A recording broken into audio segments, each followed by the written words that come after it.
May 1943. The North Atlantic writhed beneath iron-gray skies as another merchant vessel slipped beneath the waves. A cargo of desperately needed supplies entombed forever in the cold depths. Admiral Ernest King stood before the naval charts in Washington. His jaw clenched as red pins marking U-boat kills clustered across the Atlantic like a spreading plague.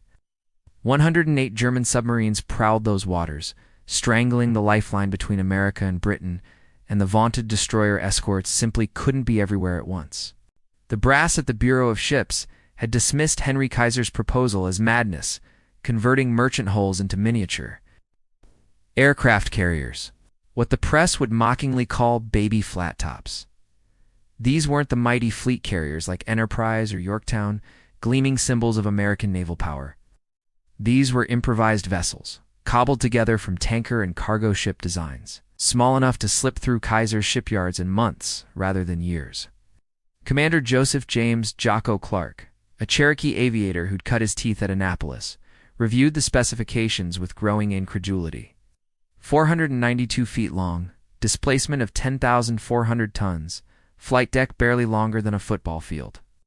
The Navy's traditionalists called them floating coffins. But desperation breeds innovation. President Franklin Delano Roosevelt, receiving daily briefings on the mounting losses, understood what the admirals refused to acknowledge. Perfection was the enemy of survival. Every week that passed saw another 20 merchant ships sent to the bottom. Britain's food reserves dwindled. The Soviet Union, bleeding under Operation Barbarossa, screamed for the supplies promised under Lend-Lease. According to records preserved in the National Archives and detailed in Samuel Eliot Morrison's comprehensive 15-volume history of United States naval operations in World War II, the situation had reached crisis proportions by spring of that year. Kaiser's shipyards in Vancouver, Washington, and Richmond, California, operated around the clock. Welders' torches blazed like captured stars as the first Casablanca-class escort carriers took shape. CVE stood for their designation carrier, vessel, escort, though the sailors who would crew them joked it meant combustible, vulnerable, and expendable. They weren't entirely wrong. The escort carriers carried aviation gasoline, bombs, and torpedoes on converted merchant hulls with armor that wouldn't stop a determined rifle shot, let alone a torpedo. Captain Francis Marion Hughes received command of USS Guadalcanal, one of the first baby flattops to slide into the water. At 43, he'd spent 20 years in the Navy, most of it in battleships and cruisers proper warships, he thought. Now he stood on a flight deck that pitched and rolled in moderate swells, watching Grumman Wildcat fighters and Avenger torpedo bombers strain against their tie-downs. His crew numbered around 860 men, most of them green recruits who'd never seen combat. They would hunt submarines with an air wing of just 28 aircraft. It seemed laughable. What neither Hughes nor the skeptical admirals fully grasped yet was that these ungainly vessels would revolutionize anti-submarine warfare. The baby flattops weren't meant to slug it out with Japanese carriers at Midway. They would bring air power to the convoy lanes, providing the constant aerial umbrella that U-boats had learned to fear.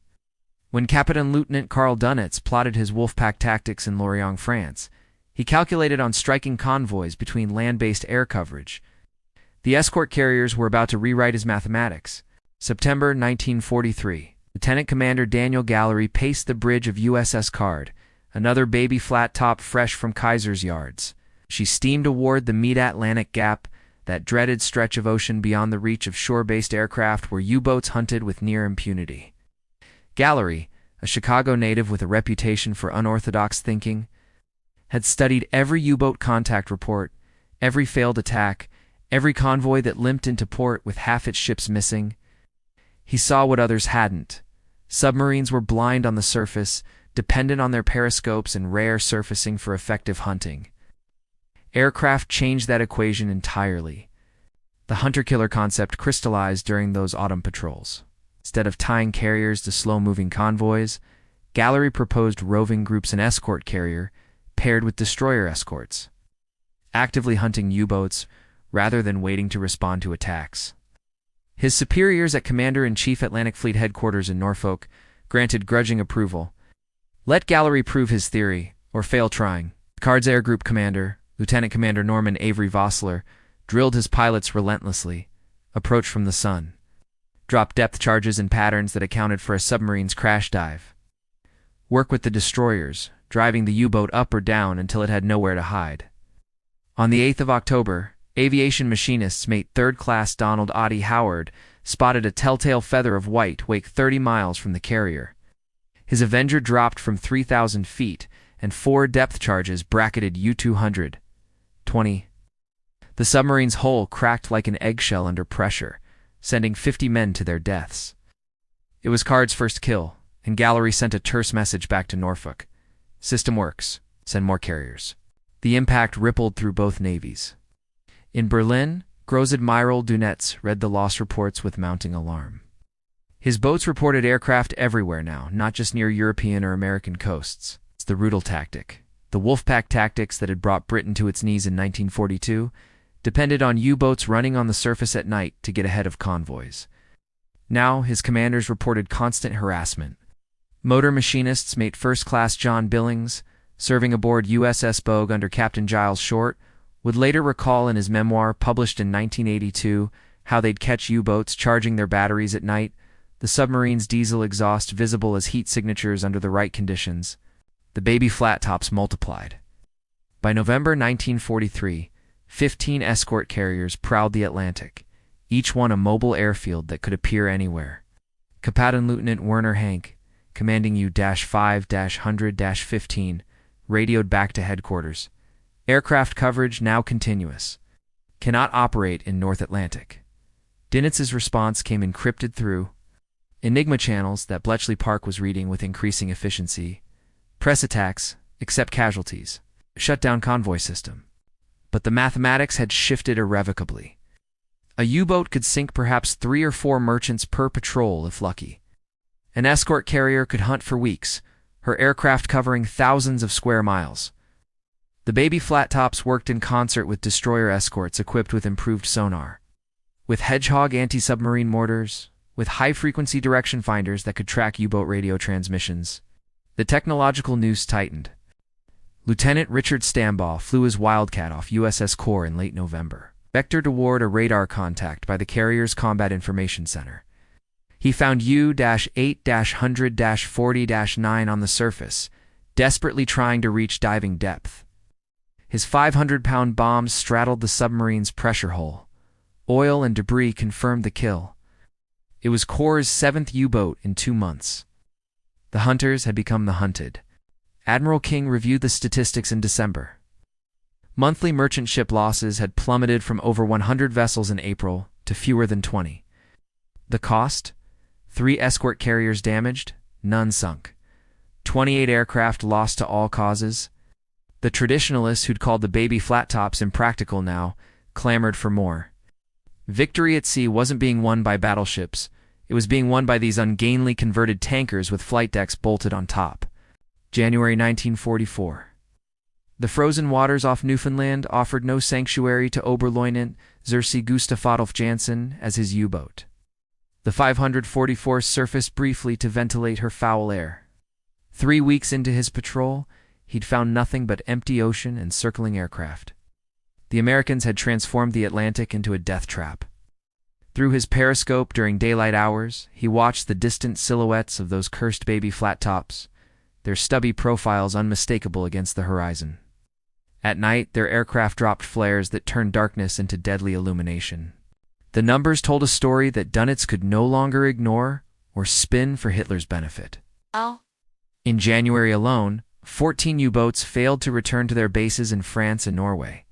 The once fearsome undersea fleet was bleeding, experienced crews faster than the training schools could replace them. Corvette 10 caping Peter Creamer, one of the Kriegsmarine's ace commanders, noted in his patrol log that he'd spent 16 of 21 days submerged, unable to surface for more than minutes at a time. The baby Flattops had achieved what years of destroyer warfare couldn't. They'd forced the U-boats underwater permanently, neutering their effectiveness. Captain Daniel Gallery, now commanding USS Guadalcanal after his success with Card, pushed his concept further. Why just sink U-boats when you could capture one?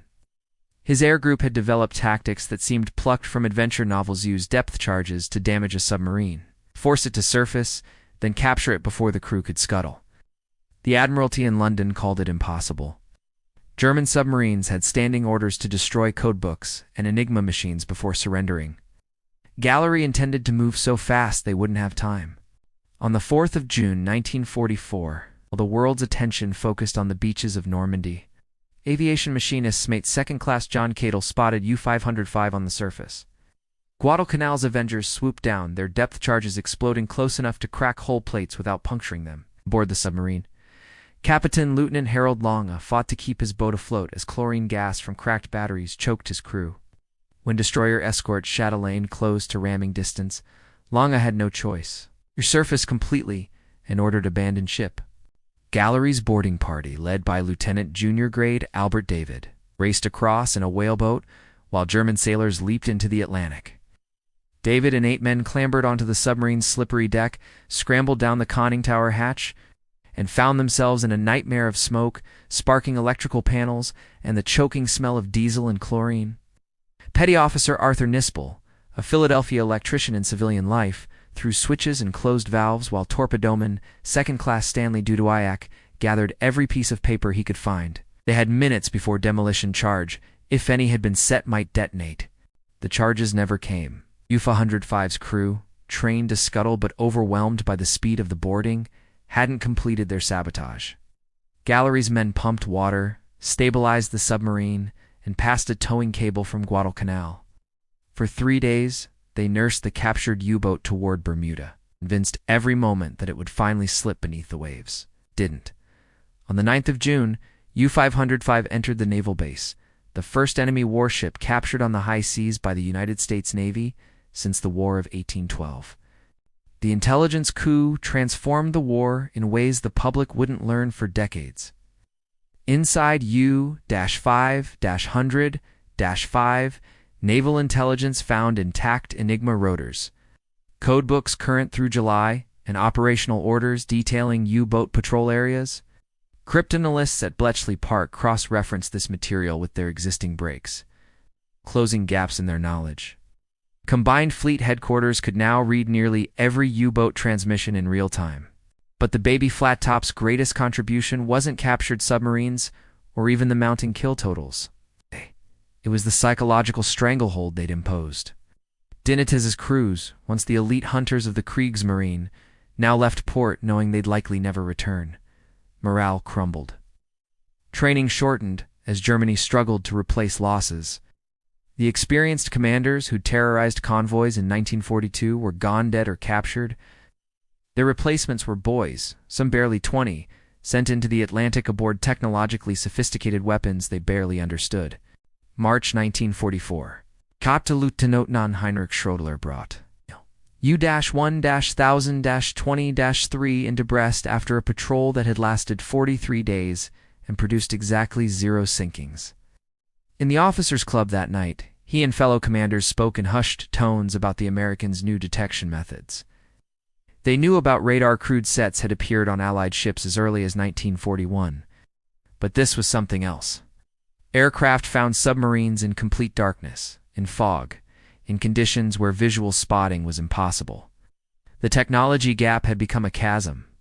What Schroedler didn't know was that his U-boat had been tracked almost continuously for the last week of his patrol by USS Tripoli, one of the newest Casablanca-class escort carriers. Her Avengers carried ASV Mark 10 centimetric radar that could detect a submarine snorkel mast from 10 miles away. Her Wildcats had been fitted with rocket rails carrying 5-inch high-velocity aircraft rockets. Fire Control Officer Lieutenant James Donnelly, coordinating from Tripoli's Combat Information Center, had plotted Schroedler's course so precisely that he'd radioed ahead to have a destroyer group waiting at the U-boat's probable destination. Only a last-minute course change by the German skipper had prevented an intercept. The escort carrier production line had become an assembly line marvel that Henry Kaiser promoted in full-page newspaper advertisements. 18 days from key laying to launch. Casablanca, Liscum Bay, Coral Sea, Corregidor, Mission Batha, names rolled off the ways at a rate that staggered observers. Britain's Royal Navy, impressed despite itself, requested transfers under Lend-Lease. HMS Tracker, formerly USS Mormacland, joined the Home Fleet's anti-submarine groups in April. Her commander, Captain Wilfred Hughes of the Royal Navy had been openly skeptical of the American carrier's utility. 3 weeks into operations, he radioed the Admiralty. Previous assessment incorrect. These vessels are war winners. The Germans attempted countermeasures with increasing desperation. The snorkel-breathing mast allowed U-boats to run their diesel engines while remaining submerged at periscope depth. But it was a poor solution. The masts created radar returns. They limited speed to 6 knots. They made the submarines' positions predictably a boats needed to snorkel in specific sea conditions, making them vulnerable during those periods. Korvetchenkaping Odelbert Schnee, one of the Kriegsmarine's most successful aces, tested the snorkel extensively and pronounced it better than nothing, worse than we need. Development of the Type 21 U-boat promised to revolutionize submarine warfare with streamlined hulls, massive battery capacity, and underwater speeds approaching 17 knots. But production delays, Allied bombing of manufacturing facilities, and raw material shortages meant these technological marvels wouldn't reach operational status until months or years in the future. The baby Flattops weren't waiting. They were hunting now, refining their tactics daily, strangling the existing U-boat fleet before the next generation could deploy. Aboard USS Wake Island, Lieutenant Commander Forrest Shaw's air group had perfected the coordinated attack. Wildcat fighters would locate and track the U-boat, radioing constant position updates. Avenger torpedo bombers would arrive with depth charges and newly developed Mark 24 Fido, acoustic homing torpedoes, submarine hunting torpedoes dropped from aircraft. A weapon so secret that pilots referred to them only as special weapons, even in classified reports.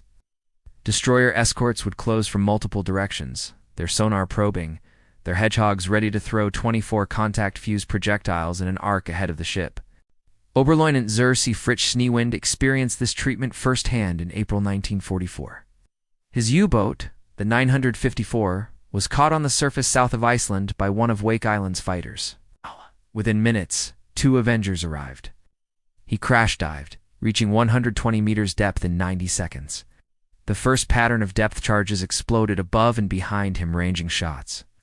The second pattern bracketed his boat, springing plates and shattering gauge glasses.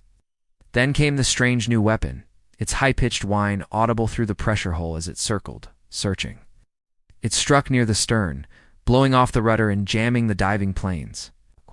U-9-100-50-4 surfaced involuntarily, stern first, where destroyer escorts finished her with point-blank gunfire. The technology race was over. Germany's submarine force, which had numbered 108 operational boats in May 1943, had been systematically dismantled. By April 1944, that number had collapsed to 63. More critically, the boats still operational were the older Type 7 and Type 9 models. Increasingly worn out from extended patrols, running with half-trained crews, operating in waters where Allied detection technology made survival a matter of luck rather than skill. The baby Flattops had done what everyone said they couldn't aid, turned the tide of the Battle of the Atlantic. July 1944, machinist mate second-class Robert Palmer stood watch in USS St. Louis engine room, feeling the peculiar vibration that all escort carrier sailors learned to recognize. The ship was operating near its structural limits, making 20 knots while her aircraft launched and recovered in quick succession. Palmer had joined the Navy from a farm in Iowa, knowing nothing about ships or engineering. 18 months later, he could diagnose engine problems by sound alone, could tear down a reduction gear in total darkness, could keep the temperamental machinery running through Atlantic gales that sent green water over the flight deck. The human cost of the baby Flattop campaign rarely made headlines. Newspapers celebrated U-boat kills and captured submarines, but they didn't mention the aircraft that disappeared into fog banks and never returned. Navigation errors sending them hundreds of miles off course until their fuel ran out. They didn't discuss the deck crews who worked in conditions that would have shut down any civilian. Operations servicing aircraft in freezing rain, with the flight deck pitching 30 degrees, with waves breaking over the bow.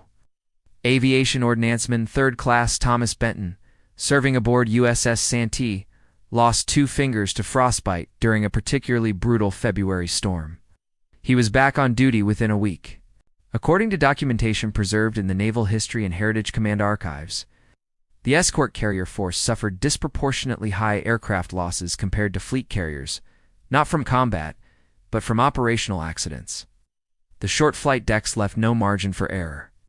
Wildcats and Avengers that would have made safe recoveries aboard Enterprise or Lexington ended up in the Atlantic's cold waters because they caught the last wire or missed entirely.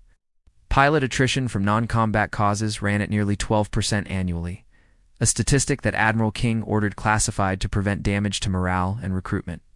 Ensign William Davis flew Avengers off USS Bogue through 9 months of combat operations, logging over 400 carrier landings. He described the experience in a letter to his sister that was preserved in the Veterans History Project.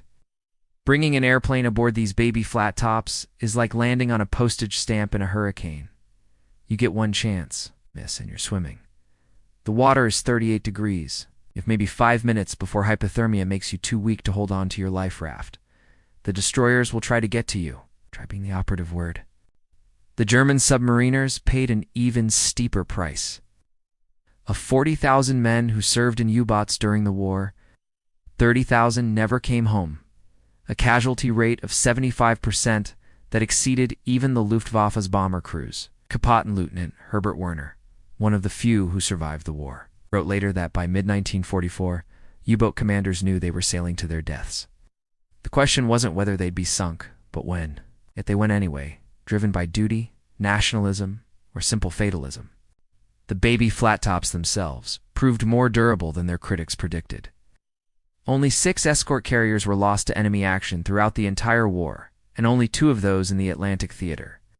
USS Block Island went down to torpedoes from U-5-100-40-9 in May 1944, the only American escort carrier sunk by a submarine. Ironically, Block Island had been hunting U-boats when she was hit the hunter, caught by her prey in a final act of defiance. 206 men died in the sinking. Her captain, Francis Hughes, the same Hughes who'd originally doubted the baby Flattop's worth, went down with his ship. The psychological impact on both sides created a strange inversion. Allied merchant sailors, who'd spent years dreading the U-boat threat, began to relax as convoy losses plummeted. The convoys that had once lost 10 or 15 ships per crossing now arrived intact or with minimal losses. Meanwhile, German U-boat crews developed what naval psychiatrists would later recognize as acute stress disorder. Corvettan caping Peter Creamer documented men who wept uncontrollably, who refused to surface even when batteries were exhausted, who saw aircraft in empty skies. The hunters had become prey, and the psychological reversal devastated morale. Sonarman, third-class Harold Mitchell, serving aboard the destroyer escort USS Buckley, part of an escort carrier hunter-killer group, remembered discovering a U-boat contact only to find the submarine's crew attempting to surrender before the first depth charge was even launched. They'd been submerged for 18 hours, Mitchell recalled decades later. The commander told us through an interpreter that he knew we'd find him eventually. He'd rather surrender than wait to die. He was 23 years old and looked 50. November 1944. Dönitz stood before Hitler in the Reich Chancellery, defending a submarine campaign that both men knew was lost. The fur raged about betrayal, about defeatism, about the need for miracle weapons. Dönitz presented statistics with clinical precision. 31 operational U-boats remained in the Atlantic 31, down from over 118 months earlier. Monthly sinkings of Allied shipping had fallen to statistically insignificant levels. The baby Flattops and their hunter-killer groups had achieved complete air dominance over the convoy routes. The surviving U-boat commanders operated with the fatalism of dead men walking. Oberleutnant Zur C. Reinhard Siren, who'd once been the Kriegsmarine's third highest scoring ace, took U-5-100-60-4 to sea in October, knowing his chances of returning were virtually nil. His patrol lasted 9 days before USS Mission Bay's aircraft caught him attempting to transit the Bay of Biscay. Depth charges shattered his boat's pressure hull at 100 meters depth. There were no survivors. The final patrols took on a surreal quality. U-boats snuck through defensive patrols using every trick learned through 5 years of war hugging.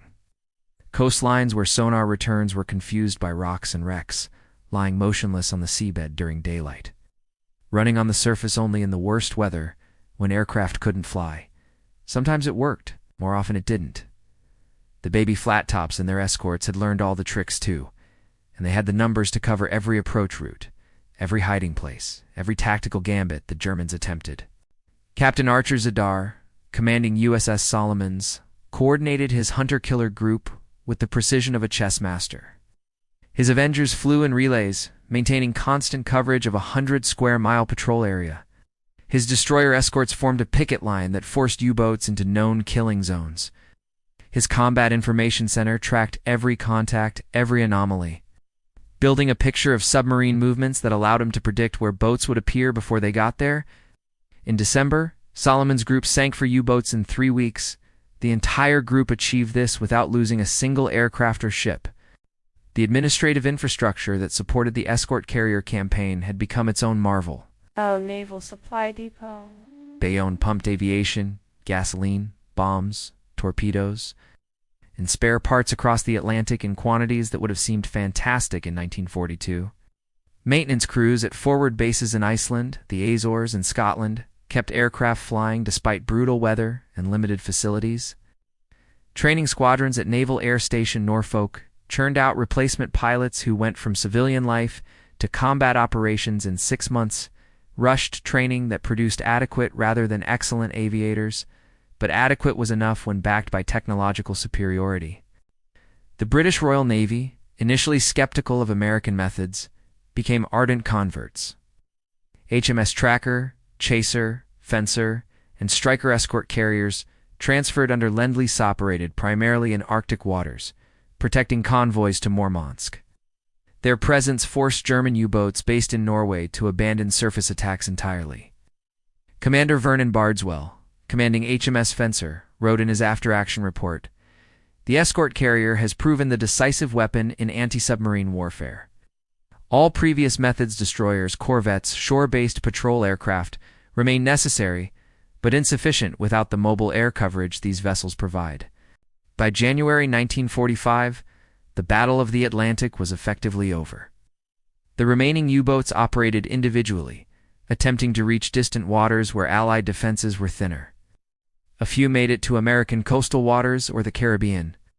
Most didn't. The baby Flattops maintained their stranglehold, deploying now not to the North Atlantic, but to training areas where they prepared for the Pacific campaign. USS Bogue, Card, Korth. The veteran submarine hunters headed through the Panama Canal toward different enemies in different waters. The final tally stunned even Allied commanders who'd watched the campaign unfold. From May 1943 through January 1945, escort carriers and their hunter-killer groups had sunk or captured 77 U-boats. Counting aircraft from escort carriers operating with convoys, the total exceeded 90. The monthly U-boat operational count had collapsed from 108 to 31. And most of those 31 were trapped in port by Allied air superiority, unable to sail without certain destruction. Merchant ship losses, which had threatened to lose Britain the war in 1942, had become negligible. The lifeline to Europe remained open. March 1945. Commander Thomas Satterwhite, now on staff at the Navy Department in Washington, compiled the final assessment of the escort carrier program for Admiral King. The statistics told a story that would reshape naval doctrine for decades. 50 escort carriers had been built for Atlantic operations alone. They'd flown over 100,000 combat sorties. They'd provided air cover for thousands of convoys. And they'd done it with vessels that the Navy's traditionalists had called impractical, dangerous, and wasteful. The cost analysis proved particularly revealing. A fleet carrier like Essex required over 3 years to build and cost approximately $78 million. An escort carrier took 6 months and cost $15 million. The fleet carrier carried 90 aircraft and required a crew of 3,000. The escort carrier carried 28 aircraft and needed 860 crew. For the price of one Essex, the Navy could build 5 escort carriers with enough left over for aircraft and munitions. And for anti-submarine warfare, those 5 escort carriers were vastly more effective than one fleet carrier could ever be. The tactical revolution went deeper than mere cost accounting. For the escort carriers, anti-submarine warfare had been reactive. Convoys were attacked. Defenders responded. Ships were lost or saved based on the speed and accuracy of that response. The baby Flattops made anti-submarine warfare proactive. Hunter-killer groups didn't wait for U-boats to attack. They went looking for submarines in their probable operating areas and destroyed them before they could threaten convoys. This offensive posture, enabled by mobile air power, transformed the entire strategic picture. Commander Daniel Gallery, promoted to captain and awarded the Distinguished Service Medal for the capture of UFI 500, argued passionately for preserving the escort carrier force in peacetime. His memorandum to the Chief of Naval Operations made the case that future wars would require mobile air power in forms beyond massive fleet carriers. Escort carriers could support amphibious operations, provide air cover for supply lines, and serve as aircraft transports. They represented a flexibility that specialized fleet carriers couldn't match. The British Admiralty reached similar conclusions. Throughout the war, Britain had operated escort carriers converted from merchant hulls, augmented by American Lend-Lease vessels. The Royal Navy's post-war planning documents, now declassified and available at the National Archives in Kew, explicitly called for maintaining a substantial escort carrier force. Admiral Bruce Fraser, who'd commanded the home fleet, wrote, "The escort carrier proved itself indispensable.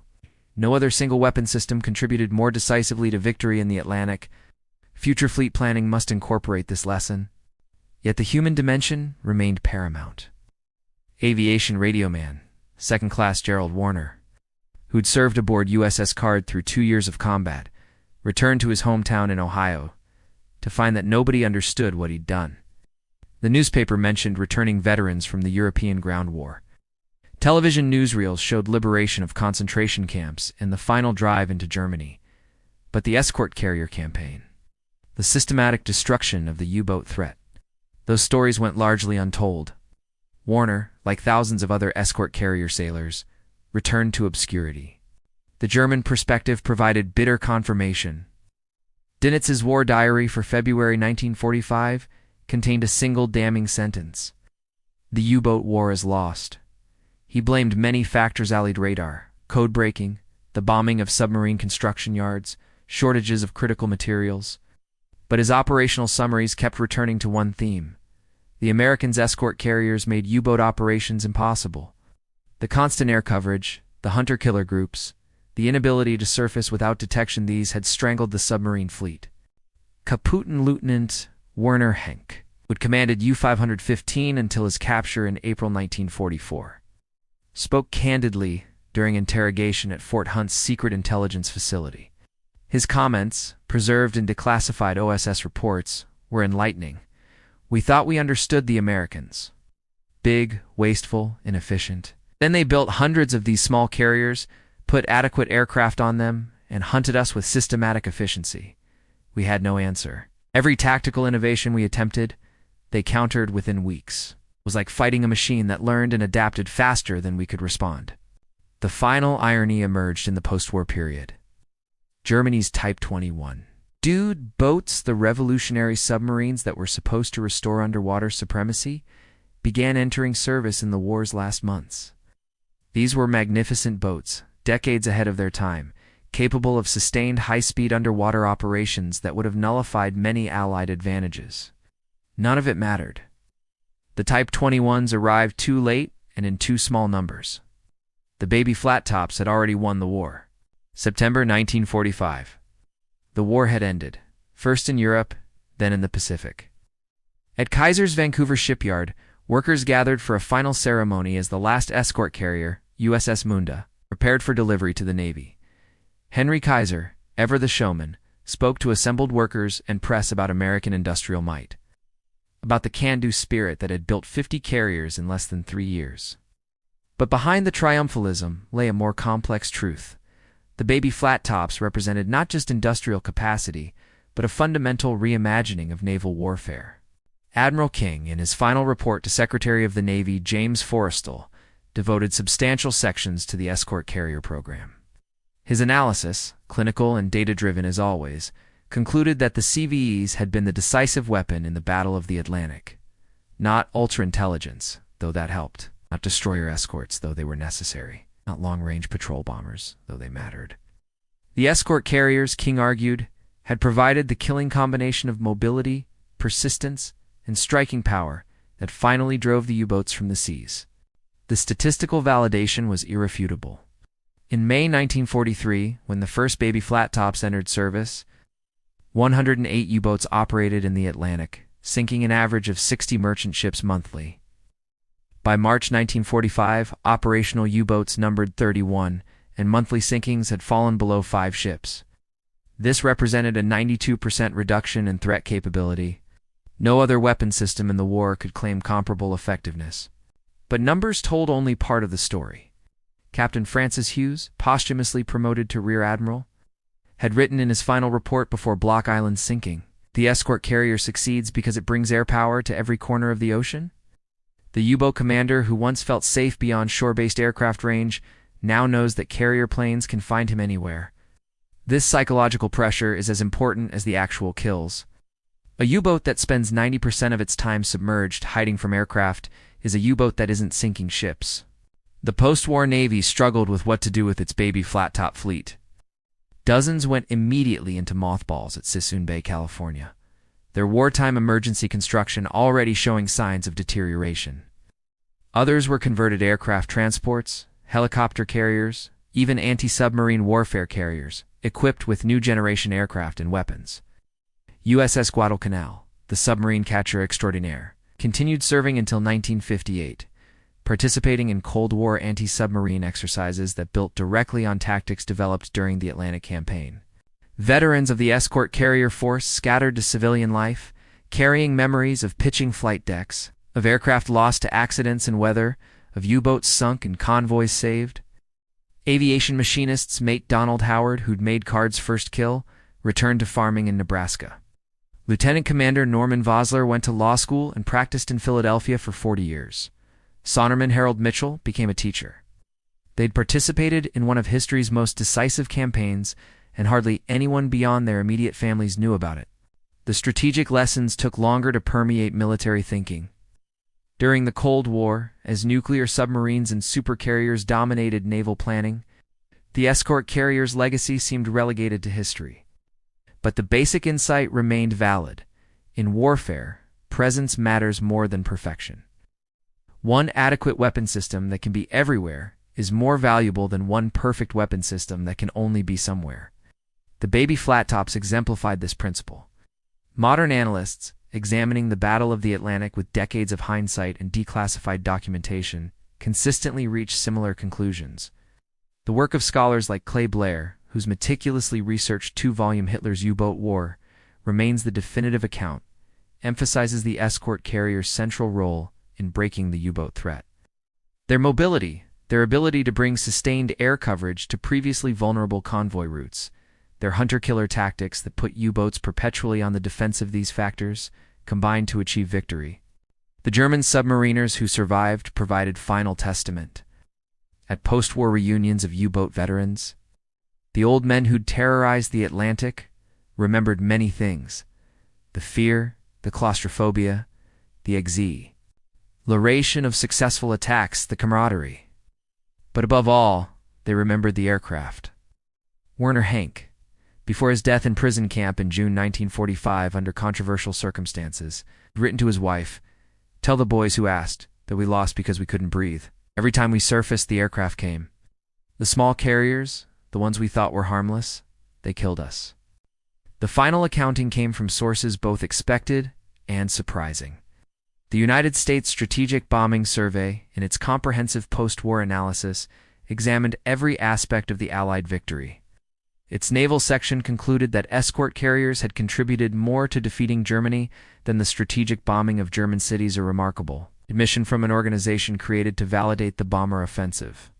The survey noted that by keeping supply lines open, the CVEs had enabled everything else: the buildup of forces in Britain, the invasion of Normandy, the supply of Soviet forces fighting on the Eastern Front. In Ottawa, the Royal Canadian Navy commissioned its own study of the Battle of the Atlantic. Canadian corvettes and frigates had fought through the worst years, suffering heavy casualties while protecting convoys with inadequate resources. The Canadian report, completed in 1940, stated bluntly, the arrival of American escort carriers in mid-1943 marked the turning point.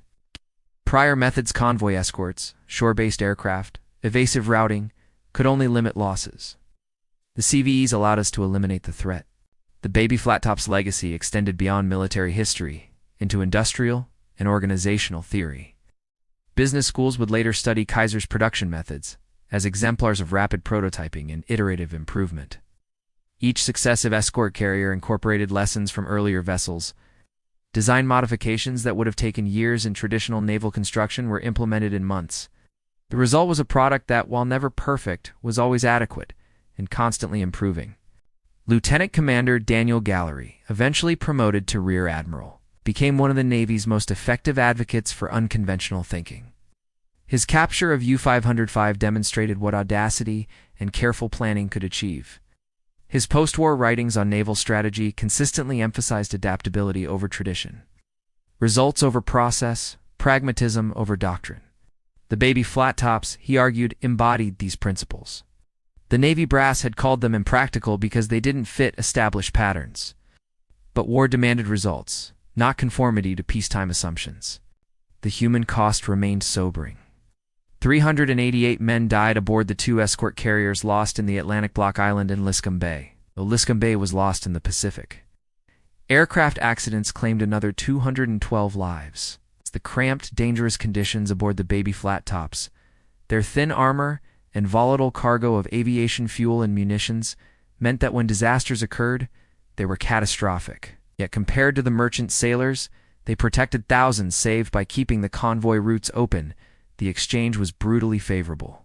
By the time the last escort carrier was decommissioned from active service in the early 1970s, the world had moved on.